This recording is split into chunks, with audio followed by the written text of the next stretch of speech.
पिछली कक्षा में हमने प्लेटो के न्याय व्यवस्था के बारे में पढ़ा था और प्लेटो के समय में प्रचलित 3 प्रमुख सिद्धांत थे, जिसमें से हमने न्याय का परंपरावादी सिद्धांत पढ़ा था, न्याय का उग्रवादी सिद्धांत पढ़ा था। अब देखिए, ये दोनों सिद्धांत जो हैं वो प्लेटो के समय में प्रचलित थे और न्याय का परंपरावादी सिद्धांत ये मानता था सत्य बोलना और दूसरे के ऋण को चुकाना क्या है, न्याय है। जबकि दूसरा सिद्धांत ये मानता था, न्याय का उग्रवादी सिद्धांत, कि शक्तिशाली का हित ही न्याय है, अर्थात जिसके पास में शक्ति है वही न्याय का अधिकारी है और उस शक्ति से ही न्याय निकलता है। लेकिन प्लेटो के समय में एक तीसरा सिद्धांत और प्रचलित था और वह था न्याय का व्यवहारवादी सिद्धांत। तो देखिए, तीसरा जो सिद्धांत था वो था न्याय का व्यवहारवादी सिद्धांत।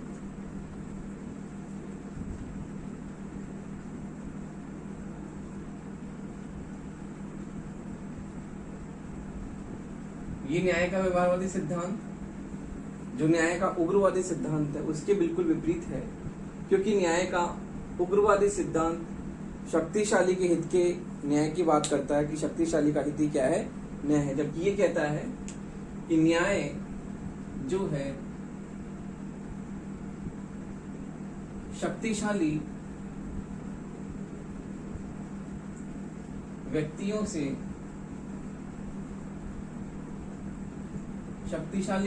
से दुर्बलों की रक्षा के लिए है।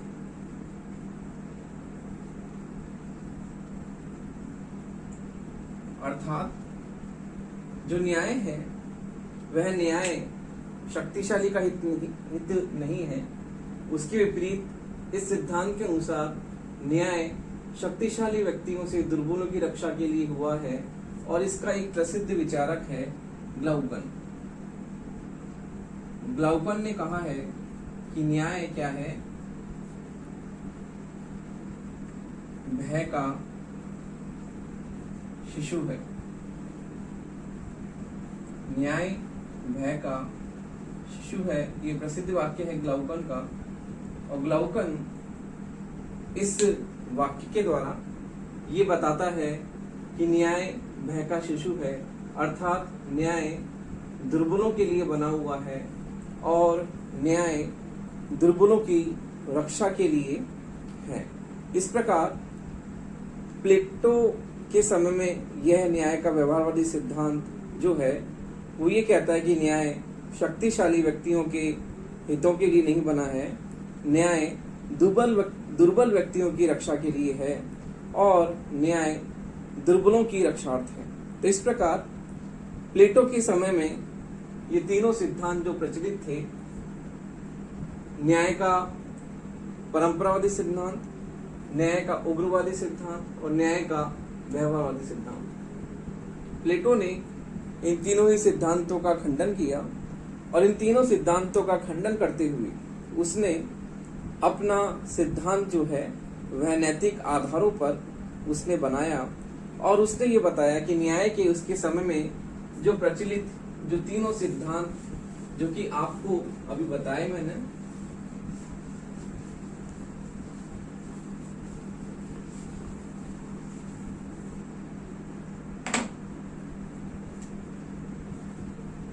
न्याय का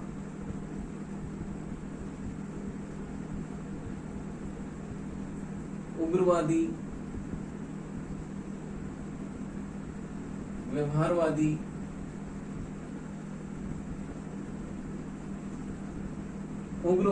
व्यवहारवादी और परंपरावादी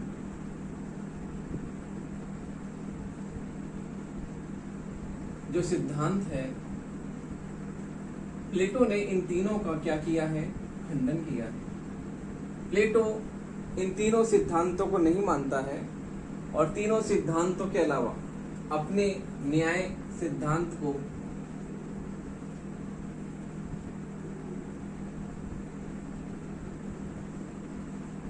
नैतिकता पर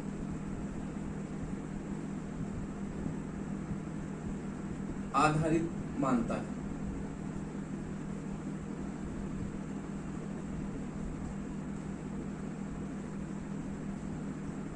अतः इस प्रकार प्लेटो के समय में जो प्रचलित न्याय के 3 सिद्धांत थे, न्याय का परंपरागत सिद्धांत, न्याय का उग्रवादी सिद्धांत, न्याय का व्यवहारवादी सिद्धांत, प्लेटो इन तीनों ही सिद्धांतों का खंडन करता है और इन तीनों सिद्धांतों का खंडन करते हुए वह न्याय को नैतिकता पर आधारित मानता है और ये कहता है कि न्याय क्या है। न्याय व्यक्ति की अंतरात्मा का एक नैसर्गिक गुण है, उसकी आत्मा का एक तत्व है और उस तत्व के आधार पर ही क्या है, न्याय व्यक्ति की अंतरात्मा में निहित है। प्लेटो ये कहता है कि समाज के जो 3 वर्ग हैं, शासक वर्ग, सैनिक वर्ग और उत्पादक वर्ग, ये तीनों वर्ग अपना अपना कार्य करें, अपने अपने कार्यों का संपादन भलीभांति करें और एक दूसरे के कार्यों में हस्तक्षेप किए बिना ये जो समाज के तीनों वर्ग हैं वह अपने अपने कर्तव्य पालन का निर्वाह करें, उसे ही प्लेटो न्याय कहता है। इस प्रकार प्लेटो इस सिद्धांत में कर्तव्यों के पालन पर प्रमुख बल देता है। कर्तव्यों के पालन पर वो कहता है न्याय क्या है, प्रत्येक व्यक्ति अपने अपने कर्तव्यों का पालन करे और अपने कर्तव्यों का पालन करते हुए वे एक दूसरे के कार्यों में बाधा नहीं उत्पन्न करें, यही क्या है, न्याय है। तो देखिए इस तरह से प्लेटो न्याय सिद्धांत को नैतिकता पर आधारित मानते हुए व्यक्ति को कर्तव्य पालन का निर्देश देता है और ये कहता है कि प्रत्येक व्यक्ति अपने कर्तव्यों का पालन करे और एक दूसरे के कार्यों में हस्तक्षेप नहीं करे, यही क्या है, न्याय है। अब देखिए प्लेटो के न्याय सिद्धांत की कुछ विशेषताएं हैं जो मैं आपको बताता हूं।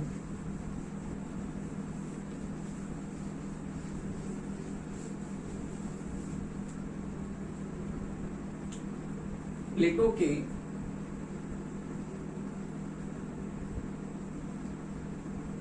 न्याय सिद्धांत की विशेषताएं।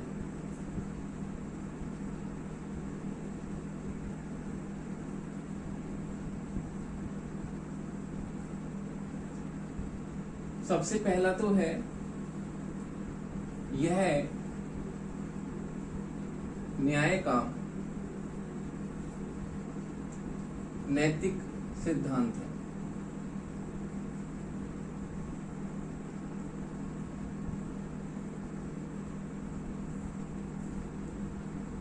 न्याय का नैतिक सिद्धांत कैसे?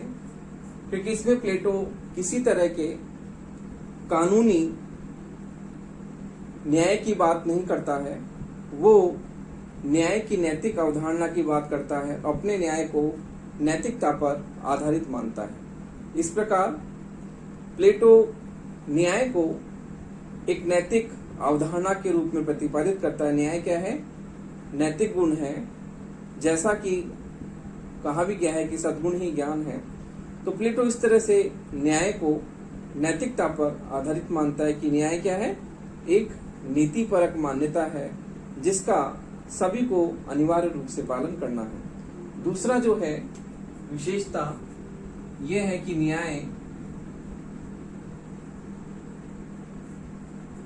न्याय एक आंतरिक एवं समन्वयकारी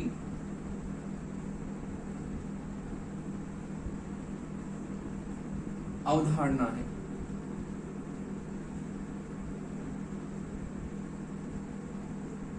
न्याय एक आंतरिक एवं समन्वयकारी अवधारणा है। इसमें प्लेटो ये कहता है कि न्याय एक आंतरिक वस्तु है और आंतरिक वस्तु व्यक्ति की अंतरात्मा में निहित एक नैसर्गिक गुण है, जिसकी बात प्लेटो करता है कि न्याय अंतरात्मा की वस्तु है और अंतरात्मा की वस्तु होने के कारण ये क्या करता है, समन्वय बनाता है और संतुलन के सिद्धांत को यह प्रतिपादित करता है कि व्यक्ति की अंतरात्मा का आंतरिक तत्व है और यह समाज में समन्वय और संतुलन को बनाता है। तीसरा जो है वह यह है कि कार्य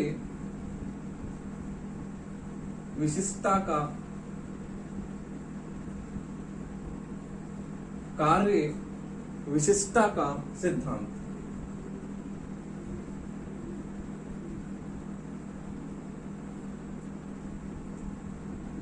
प्लेटो अपने न्याय सिद्धांत को कार्य विशिष्टता के सिद्धांत पर आधारित मानता है और ये कहता है कि कार्य विशिष्टता यानी प्रत्येक व्यक्ति, प्रत्येक वर्ग अपना अपना कार्य करे। यानी कहने का मतलब यह है कि समाज में 3 वर्ग व्याप्त हैं, शासक वर्ग, सैनिक वर्ग और उत्पादक वर्ग। शासक वर्ग प्रजा का कल्याण का कार्य करे, प्रजा पालन का कार्य करे, और जो दूसरा वर्ग सैनिक वर्ग है वो प्रजा की सुरक्षा का कार्य करे, और उत्पादक वर्ग इन दोनों के शेष बचे हुए कार्यों को संपन्न करे, जो कि आर्थिक क्रियाओं को, उसने बताया है कि आर्थिक क्रियाओं को निष्पादित करने का दायित्व किसका है? उत्पादक वर्ग का। तो इस प्रकार से जो समाज के तीनों वर्ग हैं, शासक वर्ग, सैनिक वर्ग और उत्पादक वर्ग, समाज के तीनों वर्ग अपना अपना कार्य करें, अपने अपने दायित्वों का निर्वहन करें, अपने अपने कर्तव्यों का पालन करें। तो इस प्रकार से समाज में जो है वह न्याय व्यवस्था बनी रह सकती है। अगला इसकी विशेषता है कि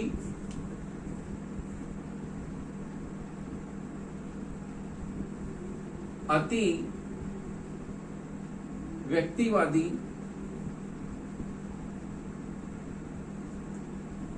सिद्धांत का विरोधी वह सावयव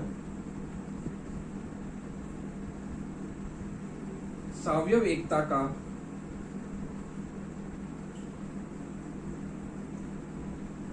समर्थन। देखिए, प्लेटो का न्याय सिद्धांत अति व्यक्तिवादी सिद्धांत का विरोधी है और सावयव एकता के सिद्धांत का समर्थक है।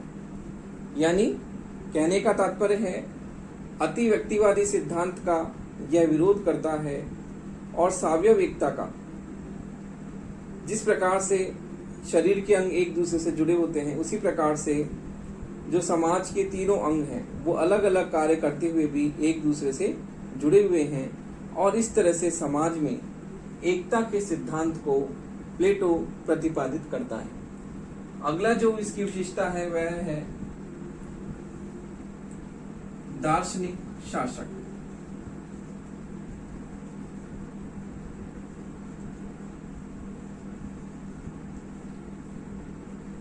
प्लेटो के सिद्धांत में दार्शनिक शासक का बहुत ही महत्व है, और दार्शनिक शासक जो है वह राज्य में व्याप्त शासन व्यवस्था को संचालित करता है, और राज्य में न्याय व्यवस्था का स्रोत जो है वह शासक वर्ग के द्वारा जो भी संचालित कानून हैं, उन संचालित कानूनों को लागू करने का दायित्व किसका है?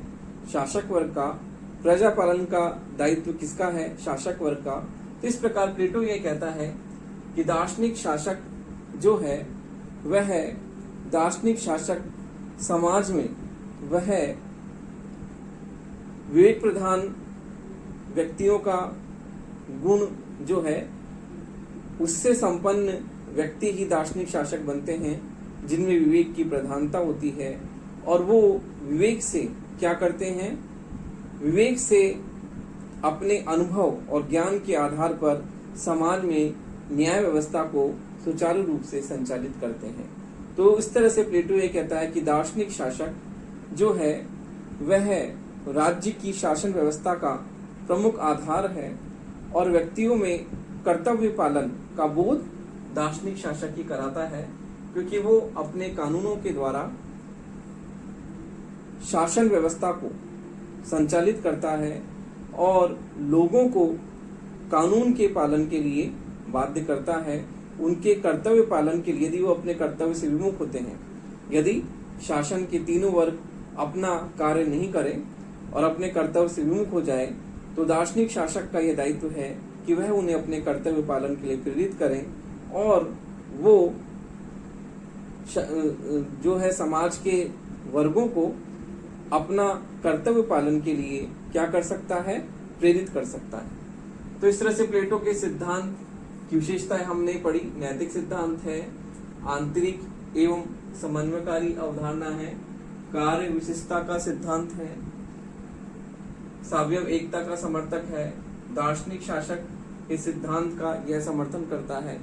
तो इस तरह से प्लेटो के सिद्धांत में हमने ये बात देखी कि प्लेटो का सिद्धांत एक नैतिक अवधारणा है जो कि नैतिकता के नियमों की बात करता है। तो अब इस सिद्धांत में कुछ कमियां और दोष रह गए हैं जो हम देखते हैं।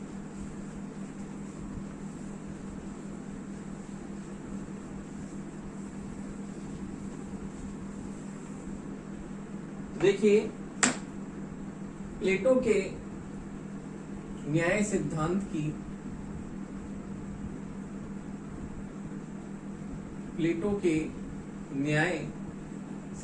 की आलोचना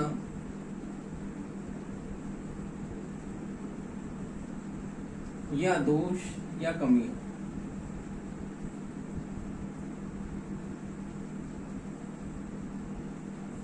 प्लेटो के न्याय सिद्धांत में कुछ कमियां, कुछ दोष हैं जो कि इस प्रकार है।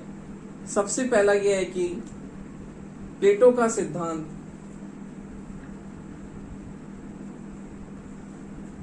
कानूनी धारणा नहीं वरन नैतिक सिद्धांत है।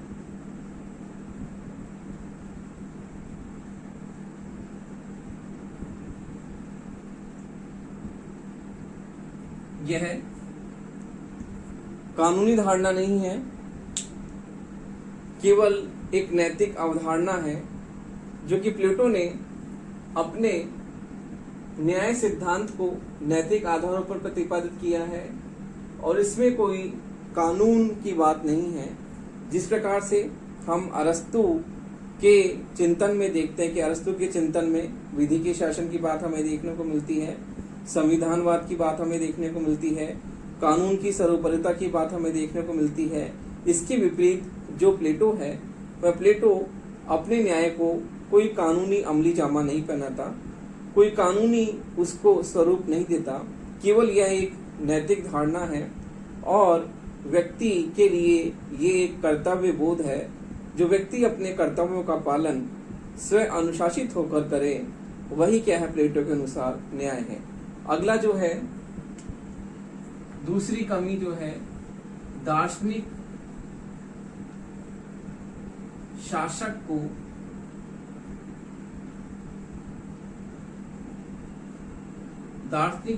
को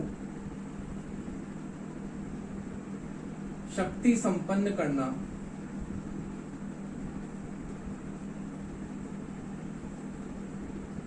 अनुचित है।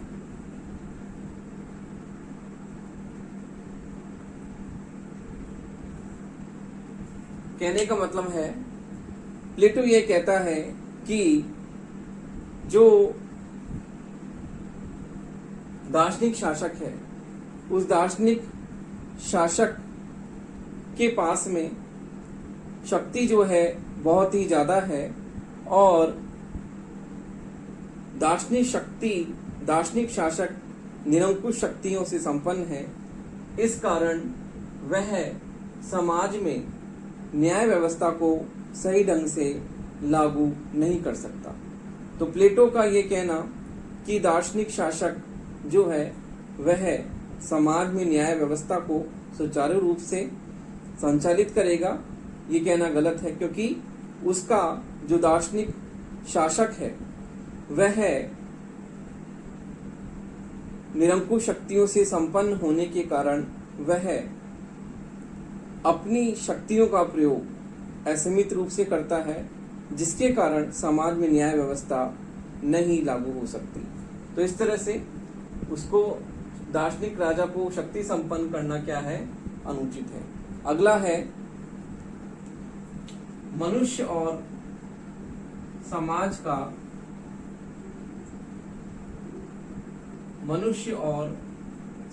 का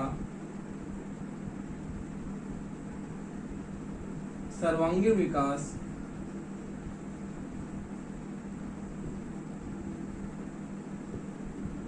संभव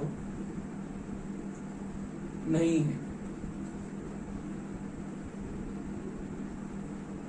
कहने का तात्पर्य है कि प्लेटो जिस तरह से मनुष्य और समाज के सर्वांगीण विकास की बात करता है, वो सर्वांगीण विकास प्लेटो के आदर्श राज्य में जो है वह नहीं हो पाता, क्योंकि समाज के 3 वर्ग हैं।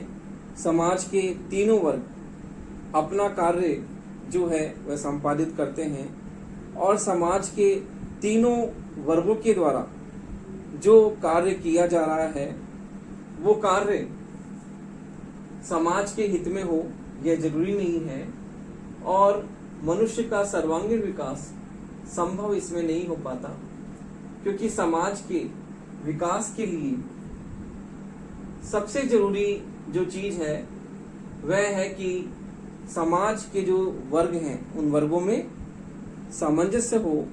जबकि प्लेटो के हम न्याय सिद्धांत में ये देखते हैं कि प्लेटो ने समाजों का जो वर्गीकरण किया है उसके द्वारा समाज में जो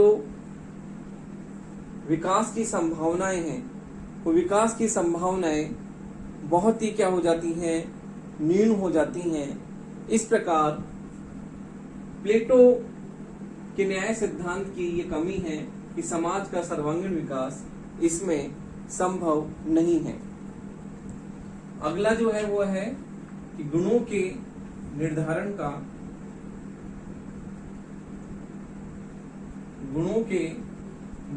का कोई आधार नहीं है।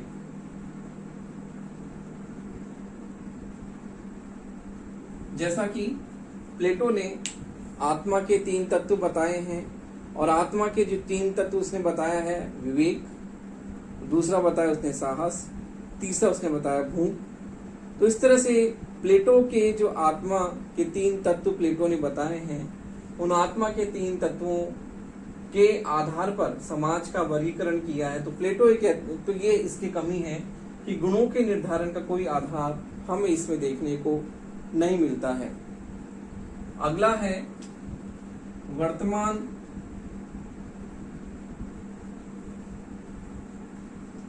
वर्तमान समय के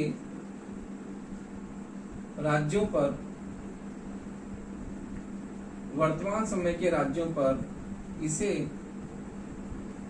लागू करना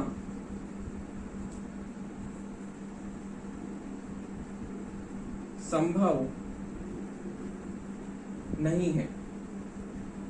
जैसा कि हम ये जानते हैं कि प्लेटो का जो न्याय सिद्धांत है वह एक नैतिक अवधारणा है, और नैतिक अवधारणा के होने के कारण इसमें कानूनी जो संपुट है, यानी जो कानूनी आधार है, कानूनी आधार इसमें नहीं है। और कानूनी आधार नहीं होने के कारण हम यह कह सकते हैं कि यह केवल एक नैतिक अवधारणा है, और नैतिक अवधारणा होने के कारण इसमें कानून का जो आधार है वो नहीं है। इस कारण वर्तमान समय के राज्यों पर इसे हम लागू नहीं कर सकते। अगला इसका पॉइंट है सर्वाधिकारवादी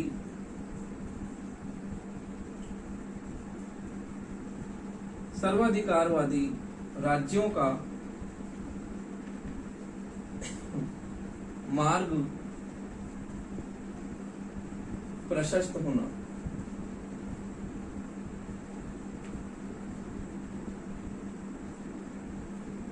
कहने का मतलब यह है कि सर्वाधिकारवादी राज्य का मतलब, सर्वाधिकारवादी वो राज्य होता है जिसमें शासक के पास में निरंकुश शक्तियां होती हैं और वह अपनी शक्तियों का प्रयोग असीमित रूप से करता है।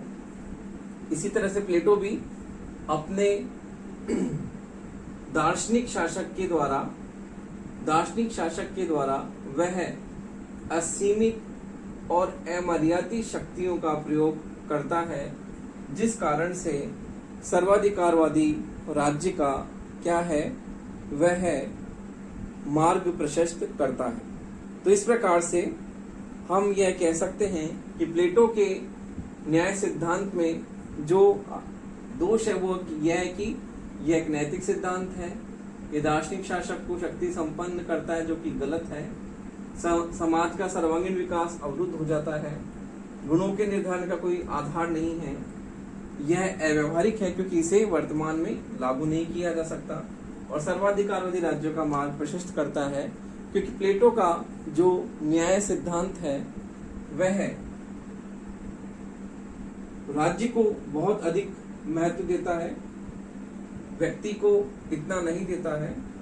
और निरंकुश राजा के द्वारा, दार्शनिक शासक के द्वारा वह सर्वाधिकारवादी राज्य की बात करता है, क्योंकि दार्शनिक शासक जो है उसके पास में निरंकुश शक्तियां हैं, जिससे वह अपने शासन का जो संचालन करता है वह अनियंत्रित रूप से अपनी शक्ति का प्रयोग करता है।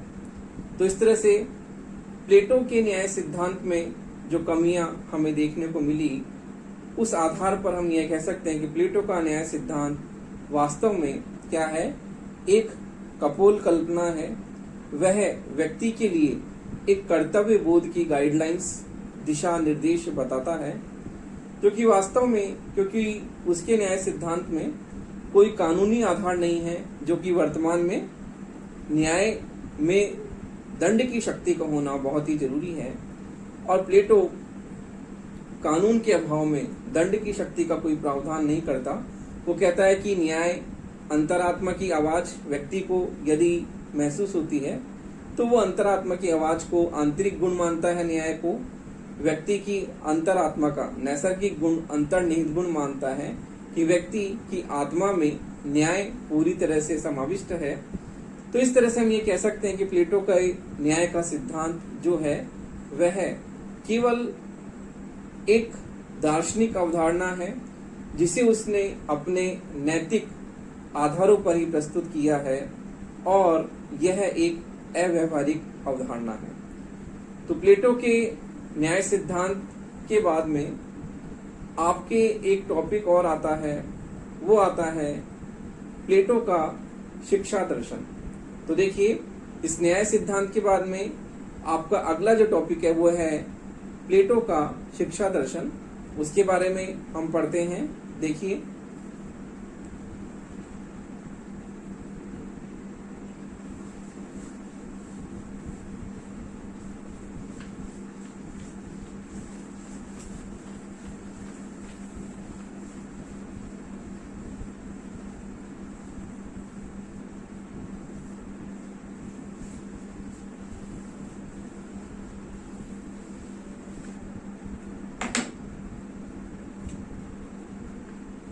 प्लेटो का अगला टॉपिक है आपका न्याय सिद्धांत के बाद में प्लेटो का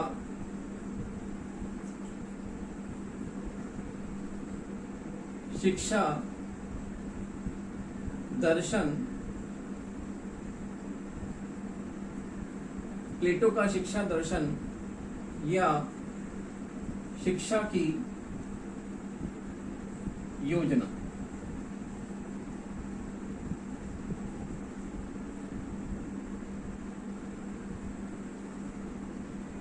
देखिए, प्लेटो के न्याय सिद्धांत के बाद में आप प्लेटो का अगला महत्वपूर्ण टॉपिक पढ़ेंगे, प्लेटो का शिक्षा सिद्धांत। प्लेटो का शिक्षा सिद्धांत जो है बहुत ही महत्वपूर्ण उसका विचार है, क्योंकि प्लेटो अपने आदर्श राज्य में न्याय व्यवस्था को संचालित करने के लिए वो कहता है कि न्याय व्यवस्था सुचारू रूप से तभी चल सकती है जब उसके आदर्श राज्य में साम्यवाद हो और शिक्षा दर्शन हो। तो प्लेटो अपने समय में जो राजनीतिक दोष थे, उन राजनीतिक दोषों को दूर करने के लिए वह साम्यवाद की योजना प्रस्तुत करता है। उसी प्रकार से वह अपने शिक्षा दर्शन को भी क्या है, बहुत ही महत्वपूर्ण रूप से प्रतिपादित करता है।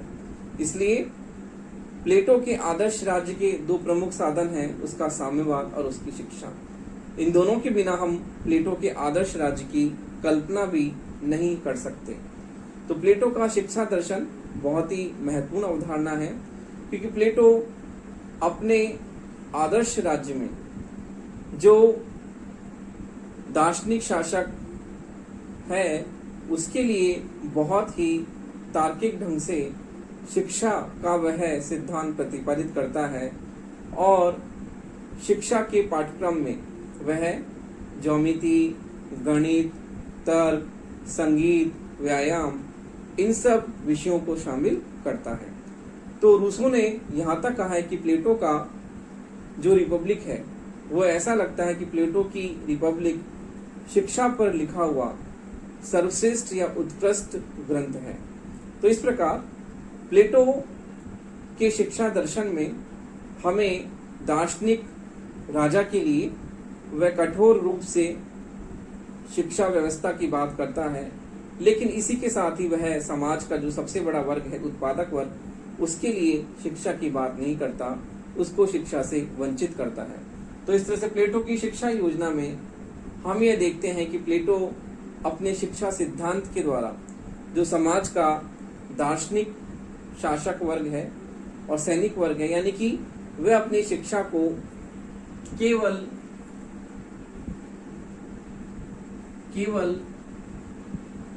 संरक्षक और अभिभावक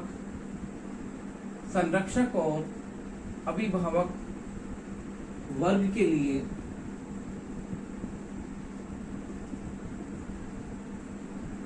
संरक्षक और अभिभावक वर्ग के लिए प्रस्तावित करता है।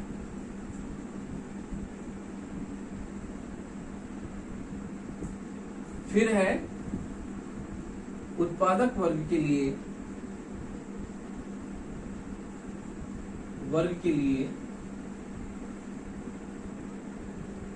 प्लेटो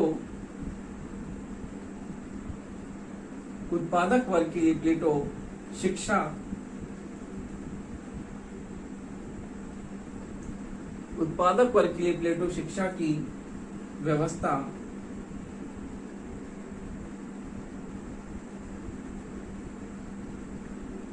नहीं करता।